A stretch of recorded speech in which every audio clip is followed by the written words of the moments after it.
Well, you know, when people come before me and they say they're around the wrong people, like the other suspect in this case, if I were to talk to him, Right, he would say, I'm around the wrong people. And I'd say, who would that be? And he'd say you. right. A heartbroken mother sits in the gallery watching her college-educated son trade his potential for a pair of handcuffs. Tory House is pleading guilty to burglary of a building after a 5-year meth addiction dragged him into the criminal underworld. He claims he just fell in with the wrong crowd, but Judge Boyd isn't buying the excuses. Stick around for the moment Judge Boyd calls his mother up to the microphone. It's an emotional, no-nonsense warning about the dangers of enabling a drug addict.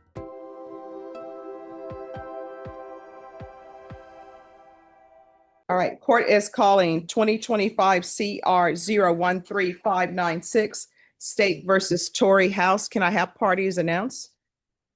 We're underway for Mr. House. And are you Mr. House? Yes. Yeah. Counsel, have you received all discovery? Did you review it with your client? Yes, Your Honor. Court will find that the state is in compliance with discovery. Mr. House, did you review the application for deferred adjudication or community supervision with your attorney? Did you understand it and sign it? Yes, sir. Did you review the true bill of indictment with your attorney? Did you understand it? Yes, sir. Counsel, do you waive the reading of the indictment? We do, Your Honor. State, are you proceeding on the indictment as presented? See, this proceeding on count 1, paragraph F, Your Honor, we will waive the remaining paragraphs. Any objection? No objections, Your Honor. I'm so sorry, state, if you can write another dismissal, because they like to sign their own, I should say. Mhm. Also, give it to Judge Key. Okay, thank Got you. it. All right, Mr. House, did you review the court admonishments with your attorney? Did you understand it and sign it in all the appropriate places? Yes, sir. All right, and count 1F, you're charged with burglary of a building. That's a state jail felony. Range of punishment is anywhere from 180 days up to 2 years in the state jail facility and up to $10,000 fine. If you have a plea with the state, the court does not have to follow your plea. If for any reason the court does not follow your plea and gives you more than you bargained for, the fact that you entered a plea will not be used against you and you will be allowed to withdraw your plea. You have a right to jury trial, a right for you or your attorney to cross-examine and confront any witnesses the state would call, and the right to remain silent. By entering this plea, you're giving up those rights. Did you intend to give up those rights and enter into a plea in this case? Sir. If I were to grant your application for deferred adjudication, if for any reason your deferred adjudication were revoked, the court could find you guilty and sentence you up to 2 years in the state jail facility and up to $10,000 fine. Did you understand? Yes, sir. Counsel, has your client been able to provide you with defenses? Yes, Your Honor. Do you believe he has a rational as well as a factual understanding of the charges against him? He does, Judge. Do you believe he's currently competent and was legally sane at the time of the offense? Yes, Your Honor. Mr. House, has anyone threatened you, coerced you, or placed you in fear to get you to enter the plea? No, ma'am. Anyone promised you anything other than the plea? No, ma'am. Are you satisfied with the way you've been represented? Yes, ma'am. If you're not a U.S. citizen, by entering this plea, you will be deported, denied naturalization, and re-entry. Did you understand? Yes, sir. Court will find that defendant has knowingly and voluntarily waived his right to jury trial. Did you review the plea bargain page with your attorney? Did you understand it? Yes, sir. According to the plea, the state is proceeding on count 1, paragraph F. There's a $1,200 fine. Outside the agreement, the state is recommending that your deferred adjudication be for a term of 4 years. There be a TAP evaluation, 120 hours of community service restitution, the anti-theft course, a felony drug court referral, and if not accepted, safe P. Did you understand those are recommendations from the state and the court does not have to follow those recommendations? Yes, sir. Then to count 1, paragraph F, how do you plead? Guilty, not guilty, or no contest? Guilty. State, any evidence? Yes, Your Honor, state offer states exhibit 1 and all attached. No objections. State, you may be excused. Did you review the waiver and stipulations with your attorney? Did you understand it and sign it in all the appropriate places? Yes, sir. Again, did you understand you have a right to jury trial, a right for you or your attorney to cross-examine and confront any witnesses the state would call, and the right to remain silent? Yes, sir. Did you understand that today the state will be presenting evidence in the form of witnesses' statements and police reports? But most importantly, there'll be no live testimony. Did you understand? Yes, sir. Court will find that defendant has knowingly and voluntarily waived and consented to stipulation of testimony and stipulations. Court will accept into evidence states exhibits 1 and attachments and review the same. All right, after reviewing state's exhibits 1 and attachments, the court will find there is sufficient evidence to find you guilty. Court will defer finding of guilt as you've applied for deferred adjudication. Are you proceeding with sentencing? We are, Your Honor. Anything you wish to say on behalf of your client? Just that the court follow our agreement. All right. So do you have any children? No, Do you have any family support? yes. They are present in the courtroom, Your Honor. Okay. How far did you go in school? College, Okay. So how did you get on this path? just being around the wrong people and just not following like the path that I was on out of school. Well, you know, when people come before me and they say they're around the wrong people, like the other suspect in this case, if I were to talk to him, Right, he would say, I'm around the wrong people. And I'd say, who would that be? And he'd say you. right. So how old are you? I'm 33. All right. And so how long have you been using? For like 5 years. And what were you using? Meth. Okay. All right. So it's obvious that you're going to need some help with drug addiction. And is his family members going to allow him to live with them if they? That was part of the issue that we were discussing, Your Honor, hence why we, after conferring with the state, they want him to go to felony drug court, and if he's not accepted, to go to safety. And upon his release, if he's successful on this rehab, then they would consider him being able to live All with right. his mother. So his mom is here. Yes, Your Honor, Can I she's, speak with her? sure, All right. If she'll come up. might have difficulty, she is in a wheelchair. Okay. Let me help her. Sure. Hello. All right, so here's the thing. I'm going to grant his application for probation.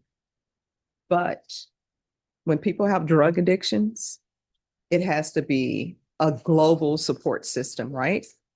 Probation can't help him if you're not helping him. So that means if he does come to stay with you, you're going to have to lay down the law and there's going to have to be consequences. And if he's not following those, you're going to have to pick up the phone and call probation. Your attorney will tell you if somebody is on probation and they call probation and say, hey, you know, I think I'm going to use, you know, what's going to end up happening in this court? I'm going to set it for a compliance hearing. They're going to come in and we're going to see what help we can give them. But we can't have people disappearing and not reporting, and then they don't report and say, well, I got afraid, so I never showed back up, because that limits options. That's the circle we've been in. All right. We've done rehab. We've tried rehab. Okay. And I've been in the circle with my son. And that's why I was talking with this attorney, explaining that just throwing him back out there, I don't think we'll be setting him up for success, Okay. to be truthfully honest. So when they said inpatient treatment, I think that would be the best. All right. So, I'm there to support, I'm 1,000% for my children, but I don't want to see him come right back up in front of you. but you're strong enough for him to have consequences for actions. Yes, All right. So I can tell you what I'm going to do. I am going to refer him to felony drug court, and you'll need to talk to them to see if they have room for him. I already talked to Rashad about that, so Okay. it should be good. And then what I'll do is, if he's accepted a felony drug court, I am going to put him on GPS with a curfew. And so What we'll does know court- where he is. Would the court consider waiving the GPS fees just because of Oh, his yeah. indigency status? Yes, the fees will be waived, but that's so we'll know him. Because right now he's going to have to build up his level of trust with probation, and felony drug court makes them build up the level of trust before he's allowed to do other things. All right, other than the drug treatment, is there anything else that he needs? no, I think maybe mental health. Okay. A felony drug court, they have a dual diagnosis program, so they'll address any mental health issues with any substance abuse. Yes, and I think between those two, he'd be smart. Academic scholarship to Texas Tech, Okay. smart kid, Mhm. youth orchestra. Oh, wow. Southern Youth Orchestra, he can play violin, viola, cello, bass. Oh, He can play wow. all of it. He's very talented. He got mixed up with the wrong people, Mhm. and I couldn't get him back. All right. Well, we're going to try to get him back on the right track. He's a good kid. He really is. Okay. It's down in there somewhere. We just need to find him again. Okay. So, I'm gonna grant his motion and we're gonna see about getting him some treatment. So if felony drug court doesn't accept him, that means he'll be going into an inpatient treatment. And even if he's accepted in felony drug court, they'll set his conditions. So they may decide he still needs inpatient treatment as well. Okay, Thank you so very all much. right, you're welcome. And just Thank you. Can you state your name for the record? Yes, Vanessa Smith. Okay, Thank you. all right, thank you. And if you'll make sure she gives probation her information. Sure, Your Honor. All right, Mr. House. All right, so this is what I'm going to do. When's the last time you had any type of employment? It's been a couple of years. Okay. We're gonna do our best to get you back on track, all right? So I'm gonna send you to 4 years deferred adjudication. There's to be a referral to felony drug court in custody. They'll probably be able to see you on Tuesday because it's late in the week. If not accepted, then safety.